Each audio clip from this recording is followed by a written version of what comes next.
আমার রাসূল সাল্লাল্লাহু আলাইহি ওয়াসাল্লাম ইসলামের প্রথম যুদ্ধ বদর যুদ্ধের কথা সাহাবা আজমাইনদেরকে বললেন, ও আমার প্রাণের সাহাবীরা রে, সারাদিন তো তোমরা অনাহারে আছো, না খেয়ে আছো, তোমাদের গায়ে শক্তি নাই, অনাহারে থেকে তোমাদের অবস্থা খুবই করুণ হয়ে গিয়েছে। ও আমার সাহাবী, আবু জেহেলরা, আবু সুফিয়ানেরা সবাই তো বদরের প্রান্তরে চলে এসেছে, বদরের যুদ্ধের দামাদল বেজে গিয়েছে। ও আমার প্রাণের সাহাবী, বদরের প্রান্তরে যেতে হবে, কারা কারা তোমরা রাজি আছো?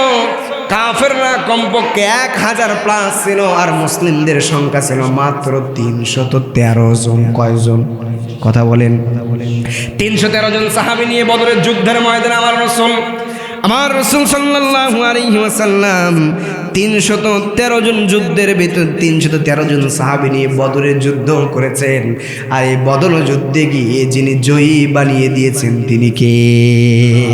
আল্লাহ পাক রব্বুল আলামিন সূরা আল ইমরান 123 নম্বর আয়াতের ভিতরে আল্লাহ পাক রব্বুল আলামিন কত সুন্দর করে জানিয়ে দিলেন, ওয়ালাকাদ নাসারাকুমুল্লাহু বিবাদরিন ওয়া আনতুম আযিল্লা ফাত্তাকুল্লাহা লাআল্লাকুম তাশকুরুন।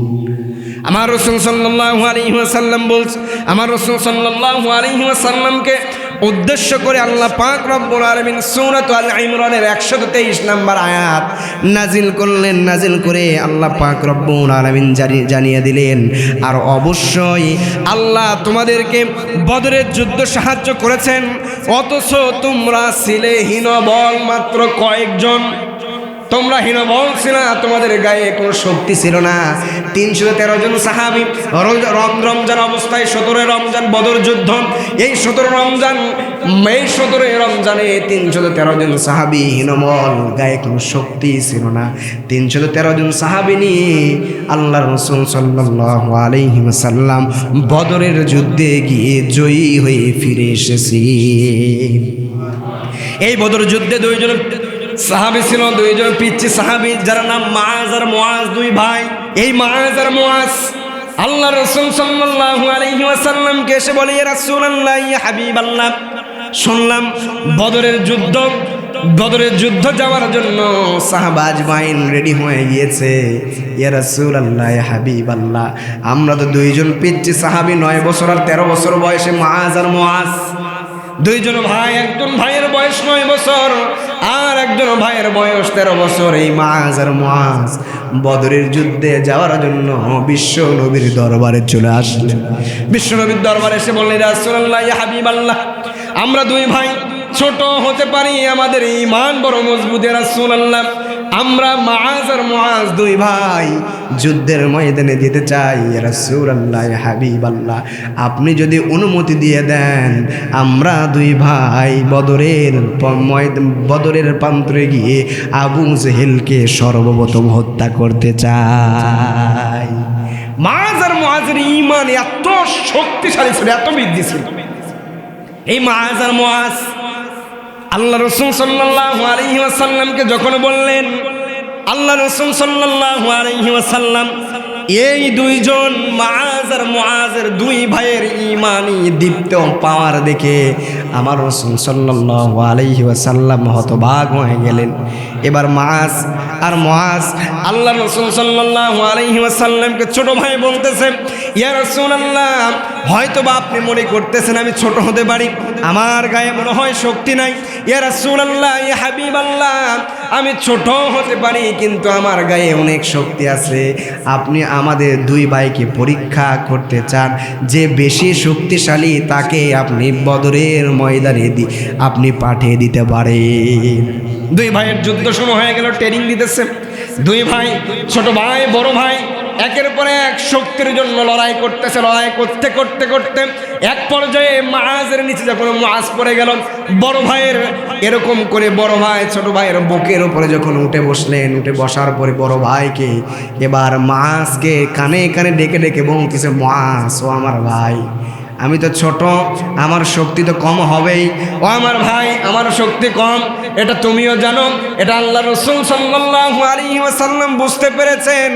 তবে এই যুদ্ধে একাই গেলে চলবে না, দুই ভাই একসঙ্গে যেতে চাই।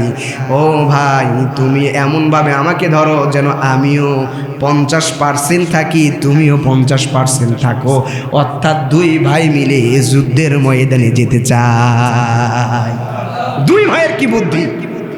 বড় ভাই কি ডেকে ডেকে কানে কানে বলতেছে ছোট ভাই যে, ভাই তুমি যে আমার উপরে বসছো, আমি তো আর এখন উঠতে পারবো না, কিন্তু এমন ভাবে তুমি বসে যাও যেন দুইজন অর্ধাঅর্ধি থাকি, যেন আমারও যেমন শক্তি তোমারও তেমন শক্তি আল্লাহ রাসূল এটা টের পায়। চিন্তা করেন কেমন যুদ্ধ! 17 রমজান বদরের যুদ্ধ, সাহাবা আজমাইন মাত্র 313 জন, আর কাফেরদের সংখ্যা 1000+। 450 মাইল 350 মাইল বেগে আবু জাহেলের দলবল নিয়ে বদরের প্রান্তরে চলে আসলেন। আল্লাহ রাসূল সাল্লাল্লাহু আলাইহি ওয়াসাল্লামের দুই ভাইয়ের সাহস দেখে দুই ভাইকে বদরের ময়দানে যাওয়ার অনুমতি দিয়ে দিলেন। অনুমতি দেওয়ার পরে দুই ভাই বদরের ময়দানে গেলেন। যাওয়ার পরে সাহাবা আজমাইনদেরকে লক্ষ্য করে দুইজন পিচ্চি ছেলে, 9 বছর আর 13 বছরের বয়সে দুইজন ছেলে সাহাবা আজমাইনদেরকে উদ্দেশ্য করে বলল, ও সাহাবী, আমরা তো এই বদরের ময়দানে আসতে একটাই কারণ, আমরা এই বদরের ময়দানে এসেছি, আমরা শুনেছি আবু জেহেল নাকি আমার নবীজিকে সবচাইতে বেশি কষ্ট দেয়। ও আমার সাহাবীরা রে, কে আবু জেহেল? আমাকে একটু দেখতে দাও, কোনটা আবু জেহেল একটু দেখতে চাই। এবার সাহাবা আজমাইন বললেন, ওই দুইজন পিচ্ছি মুআজ আর মুআজকে বললে, ও মুআজ আর মুআজ, ওই যে দেখতে পারতেছো মাঝখানে একটা ঘোড়ার উপরে বসে একজন মানুষ, চতুর্পাশে কাফেররা ঘেরাও করে বসে আছে, ঘোড়ার পিঠের উপরে যে মানুষটা বসে আছে এটাই হইল মুসলিমদের প্রকাশ্য শত্রু, সবচাইতে কাফেরদের শীর্ষ লিডার আবু জেহেল। এই কথা যখন বললেন, বলার পরে এবার মুআজ আর মুআজ সঙ্গে সঙ্গে দৌড় দিয়ে চলে গেলেন আবু জেহেলের পাশে। দুইজন ছোট্ট বাচ্চা যখন আবু জেহেলের দুই পাশে দাঁড়িয়ে গেলেন, পজিশন নিয়ে এমনভাবে দাঁড়িয়ে গেলেন, দুই ভাই দুই পাশে পজিশন নিয়ে দাঁড়িয়ে গেলেন, এমনভাবে দাঁড়িয়ে গেলেন কোনো কাফের বুঝতে পারে নাই দুইজন ছোট্ট পোলাপান কি করবে। ছোট্ট পোলাপান দেখবেন ছোট জিনিসের ছোট মরিচের ঝাল বেশি, কথা কয় না? এই যে ছোট ছোট বাচ্চারা নতুন করে 24-এর গণঅভ্যুত্থান করেছে, এটা কিন্তু অধিকাংশ জন 20 বছরের নিচের সব ভাইয়েরা, কথা কন না কে? ছোট মরিচের ঝাল বেশি, এটা পৃথিবীর অতীতের থেকে শিক্ষা নেওয়া দরকার। আবু জাহেলের দুই পাশে মুআজ আর মুআজ যখন পজিশন নিয়ে দাঁড়িয়ে গেল, পজিশন নিয়ে দাঁড়িয়ে যাওয়ার পরে মুআজ আর মুআজ এবার দুই ভাই একেবারে দাঁড়িয়ে গিয়েছে।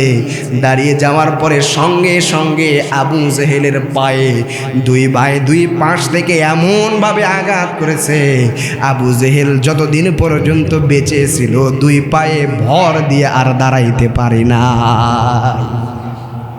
দুইজন ভাই মুআজ আর মুআজ আবু জাহেলের পায়ে আঘাত করার সঙ্গে সঙ্গে কাফেররা তাকে ঘেরাও করে ফেলল। দুই ভাই অস্ত্র চালাই, মুআজ আর মুআজ, ছোট্ট মুআজ অস্ত্র চালাইতেছেন, ছোট্ট মুআজ অস্ত্র চালাই। দুই ভাই অস্ত্র চালাইতে চালাইতে এক পর্যায়ে একজন কাফের এসে এরকম করে ছোট্ট ভাইটির উপরে এমনভাবে এরকম করে একটা তরবারির আঘাত করলেন, এক হাত এরকম করে, ডান হাতটা এরকম করে ছুঁড়ায় গেল। বাম হাত দিয়ে তরবারি চালায়, বাম হাত দিয়ে তরবারি চালাইতে চালাইতে এক পর্যায়ে ডান হাত যখন দেখতেছে আমার কেমন জানি ডান হাত জোড়া আছে, বেঁধে পড়তেছে, ছোট্ট ভাই মুআজটা ডান হাতটা এরকম করে পায়ের সঙ্গে জমিনে এমনভাবে চারা দিলেন, ডান হাতটা শরীর থেকে ছিটকে পড়ে গেল। বাম হাত দিয়ে তরবারি চালায়, আরেক পাশ থেকে একজন কাফের, শিষ্য কাফের এসে বাম হাতে যখন আঘাত করলেন, বাম হাতে আঘাত করার পরে দেহটা এরকম করে জমিনে লুটায় পড়লো। অপর পাশ থেকে একজন কাফের এসে এই ছোট্ট মুআজের গর্দানে এমনভাবে আঘাত করলেন, দেহ থেকে গর্দানটা আলাদা হয়ে গেল। কিন্তু দুইজন এই যে পিচ্চি মুআজ আর মুআজের যে ঈমানের মনোবলতা ছিল। বদরের যুদ্ধ যেই পজিশন নিয়ে, যে আশা আকাঙ্ক্ষা নিয়ে বদরের ময়দানে মুআজ আর মুআজ গিয়েছিলেন, দুইজন মুআজ আর মুআজ দুই ভাই গিয়ে বদরের ময়দানে তাদের উদ্দেশ্যই ছিল আবু জেহেলকে ঘায়েল করা।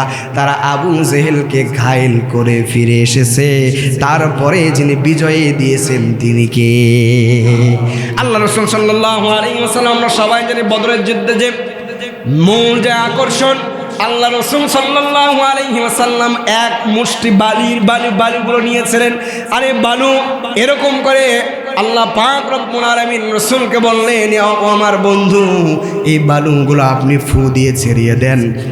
প্রত্যেকটা কাফেরদের চোখের ভিতরে ঢুকে দেওয়ার দায়িত্ব আমি আল্লাহ নিয়েছি। আমার রাসূল সাল্লাল্লাহু আলাইহি ওয়াসাল্লাম বালিগুলো যখন এক মুষ্টি নিয়ে এরকম করে নিক্ষেপ করলেন, সঙ্গে সঙ্গে যতগুলো কাফের ছিল সমস্ত কাফেরদের চোখের ভিতরে গেলেন। কেউ বা এরকম করে চোখ কানা হয়ে গেল, অন্ধ হয়ে গেল। অনেক কাফেররা ঘেরাও করে ফেললেন, অনেক কাফেরদের বন্দি করে ফেললেন।